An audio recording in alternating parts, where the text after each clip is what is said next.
This is the story of Nemo's amazing underwater adventure.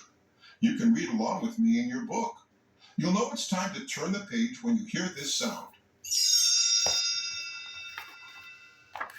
Let's begin now. Nemo was a little clownfish who lived a quiet life with his dad, Marlin, on the Great Barrier Reef.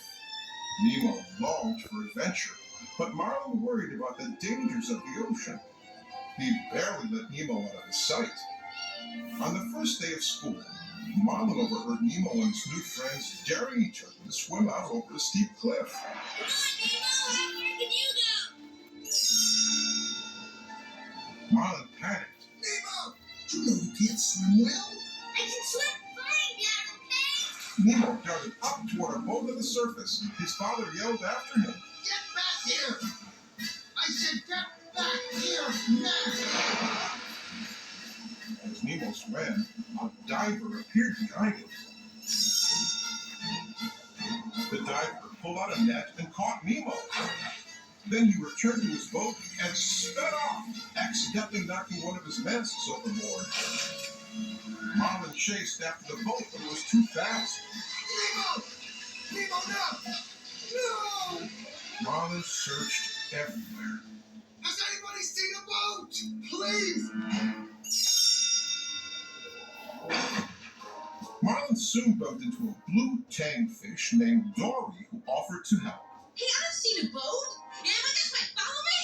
When Marlin followed, Dory whirled around. Stop following me, okay? What are you talking about? You're showing me which way the boat went. Dory was surprised, then shook her head sadly. I'm so sorry.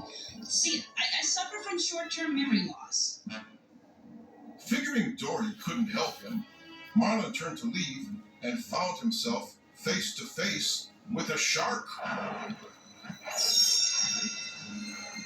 The shark invited Dory and Marlin to a get-together in an old sunken ship.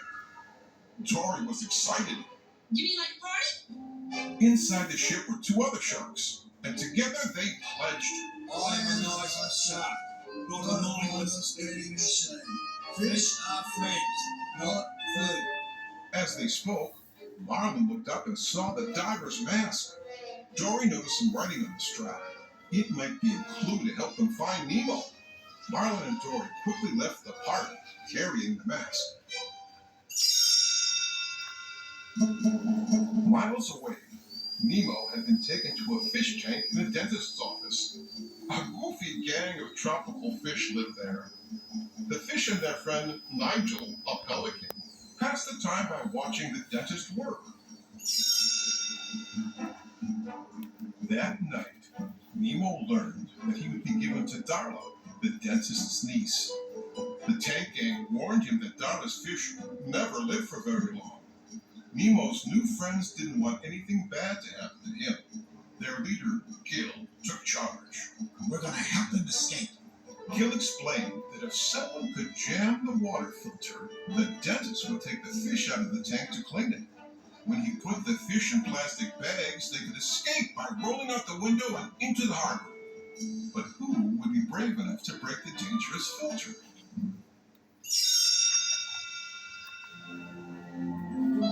Deep in the ocean, Dory and Marlin were in a dark canyon.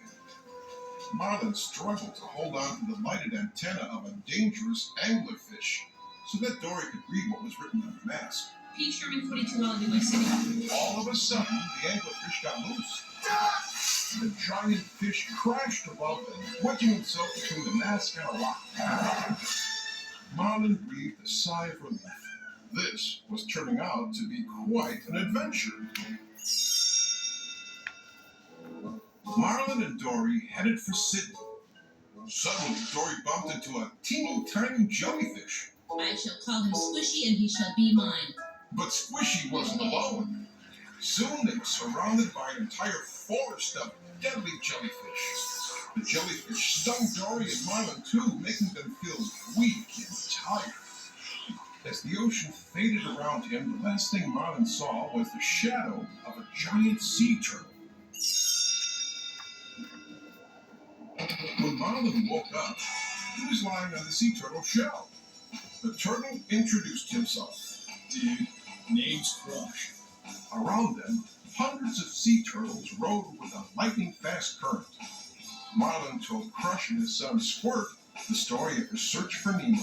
I live on this reef a long, long way from here.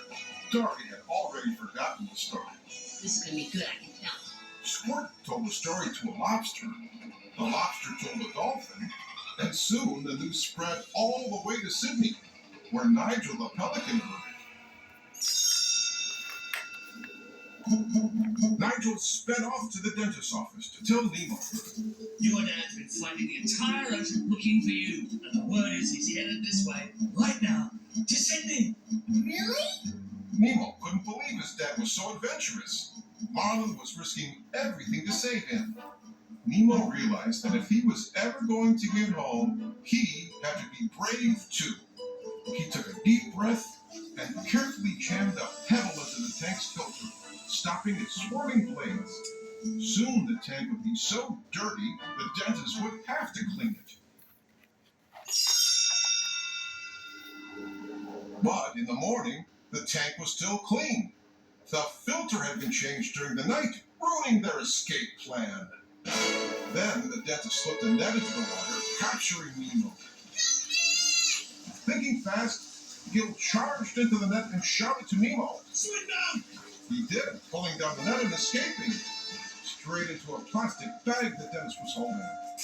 The dentist started to hand Dollar the bag, but then he saw Nemo inside, belly up. Nemo winked at his friends. He was only pretending to be dead. And the gang cheered. He's gonna get flushed down that toilet. He's gonna get out of here. Outside Sydney, Marlin and Dory had met Nigel, who flew them straight to the dentist's office. The pelican soared inside with two fish in his beak. Marlin saw Nemo floating upside down in the bag. Nemo! Marlin thought his son was dead. The dentist shooed Nigel away. That was ya! That's there! Nigel returned to the harbor. He dropped Marlin and Dory into the water. Marlin swam out to sea, leaving Dory. We were too late. I'm going home now. After Marlin left, Nemo swam out of a nearby pipe. He had been flushed. Nemo spotted Dory swimming in circles. Are you alright? I'm Nemo. You're Nemo! Dory hugged him happily. Nemo and Dory searched for Marlin, spotting him in the nearby fishing grounds. Nemo! I'm coming, Nemo! As they swam toward each other, a big net dropped into the water and captured lots of fish, including Dory. But Nemo knew exactly what to do. Tell all the fish to swim down! Nemo even swam inside the net to help. Together, the fish swam down until the net broke. Everyone was free. Several weeks later, Nemo was back home and ready for school. This time, Marlin was ready too. He knew that his son could take care of himself. Nemo waved as he swam away. Bye, Dad! Oh, wait, I forgot something. He swam back and hugged Marlin. Love you, Dad. Marlin smiled. I love you too, son. Now go have an adventure.